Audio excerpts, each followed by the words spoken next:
Assalamualaikum warahmatullahi wabarakatuh. Pak Ketua, Kiai Hasan, Mas Budi yang saya hormati beserta seluruh anggota Komisi 4, Pak Menteri beserta seluruh jajarannya yang hadir pada kesempatan ini.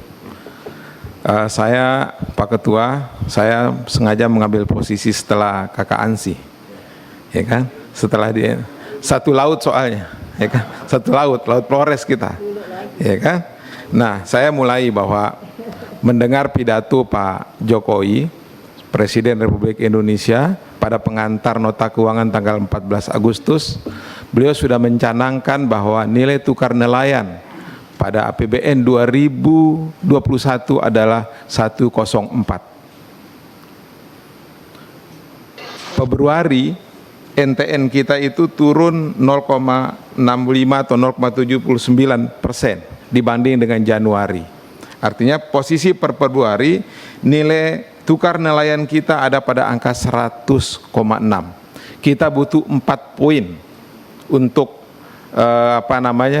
merealisasikan apa yang menjadi pidato Presiden Jokowi pada tanggal 14. Karenanya mohon Pak Menteri jelaskan kepada kami apa kira-kira langkah-langkah menuju pada nilai tukar nelayan 104 itu.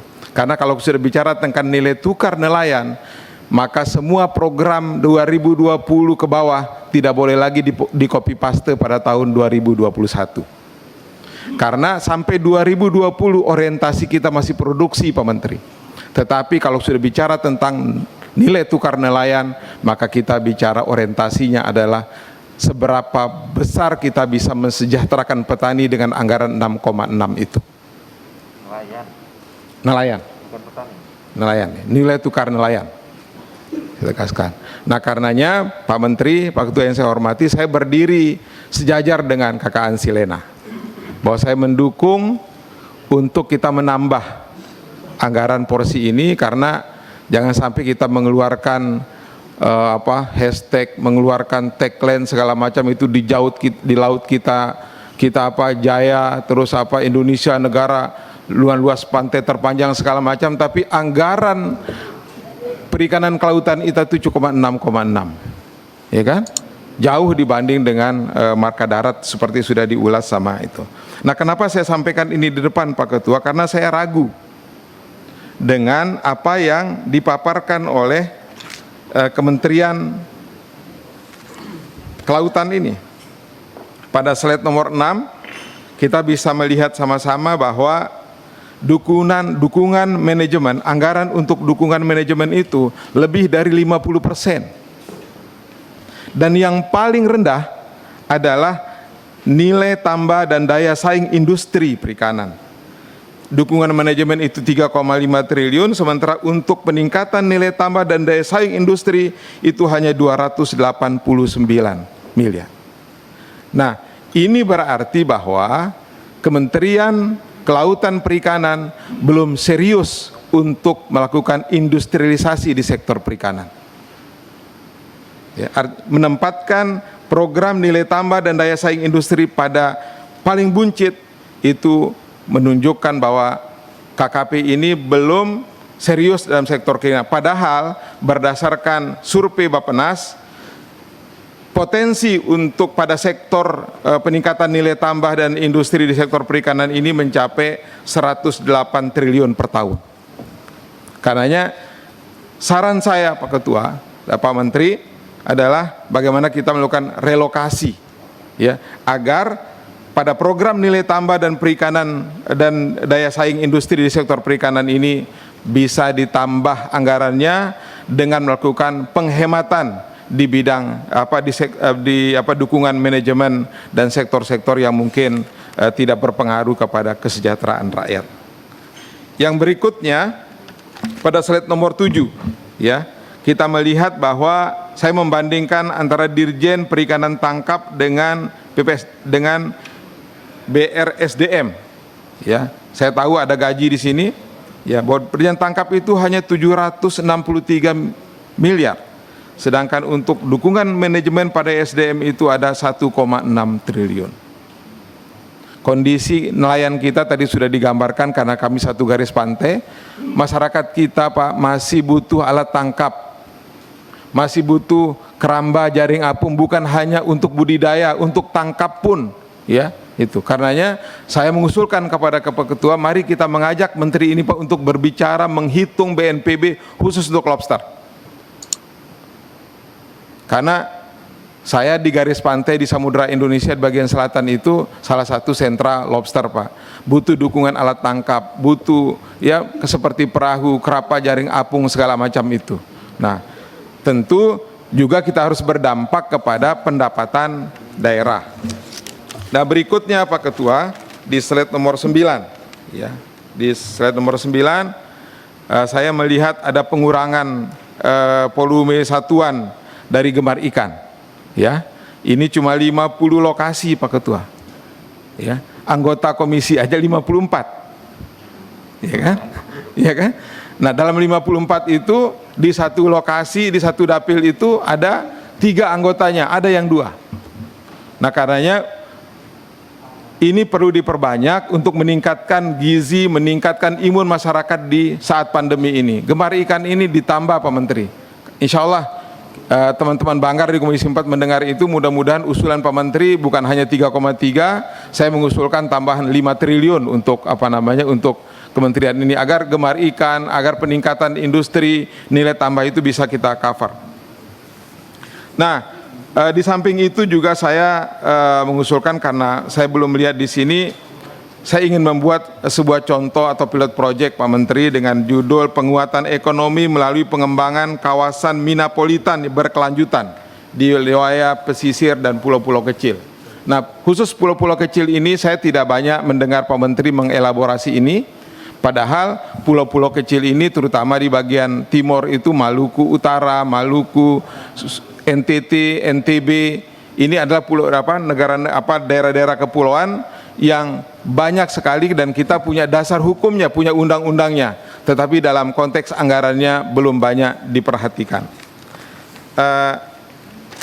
Berikutnya saya mendukung apa yang disampaikan oleh Pak Menteri tentang memberikan prioritas pembangunan sistem rantai dingin dalam rangka mendukung sistem logistik ikan, terutama pada daerah-daerah yang potensial. Salah satu contohnya adalah kawasan Teluk Saleh di Pulau Sumbawa. Terakhir, untuk dana alokasi khusus fisik, saya menyarankan kepada Pak Menteri agar fokus kepada peningkatan kualitas garam rakyat. Ya, Pak Menteri, ketika reses kemarin saya di Kabupaten Bima, tepatnya di Desa Sanolo, Kecamatan Bolo, Kabupaten Bima, itu mereka mengeluhkan bahwa sudah 3 tahun terakhir tidak ada lagi perusahaan atau tidak ada lagi pihak yang bertanya tentang harga garam ini. Jadi garam mereka itu seperti dibuat langsung dibuang, tidak diserap oleh industri. 3 tahun yang dulu masih banyak industri-industri yang bertanya tentang harga. Sekarang jangankan membeli, bertanya saja tidak. Karenanya saya berharap agar mendapatkan perhatian, memberikan dukungan kepada petambak-petambak garam tradisional kita agar bisa diserap oleh industri. Mungkin itu Pak Ketua yang bisa saya sampaikan, kurang lebih mohon maaf. Assalamualaikum warahmatullahi wabarakatuh. Maaf Pak Johan, Pak Ketua. Oh, silakan. Tadi saya angkat garam, Pak Selamat angkat garam, banyak angkat garam. Ya. Yang jelas sentra garam rakyat sekarang sedang menjerit. Nah, Pak Menteri belum menjadi konsennya, belum memberikan penjelasan juga soal itu. Silakan Pak Edi. Tadinya kami mau jawab secara tertulis Pak, tapi kami jawabkan juga ke sini. Saya prinsip begini Pak, garam saya prinsip dari awal kami juga sama dengan teman-teman Komisi 4, tapi saya juga tidak mau berdebat terlalu panjang di publik, karena di sisi lain ada yang berteriak ada garam kebutuhan industri dan garam rakyat. Padahal garam itu sebenarnya sama-sama asin. Dulu kita bicara industri, hanya industri yang non makanan, tapi sekarang termasuk industri makanan minuman. Kebutuhan garam kita 4,7 juta ton setahun, kemampuan produksi kita belum ada 2,5 juta ton. ini ada gap, tapi ini berlaku mutlak, impor itu seolah sudah berlaku untuk 4,7. Tapi saya tidak mau berdebat dulu, kami waktu rapat dengan Menko Ekonomi, oke, kami ikut, karena memang setelah kami cek, masalah garam industri, mereka butuh garam industri itu yang NaCl-nya di atas 97.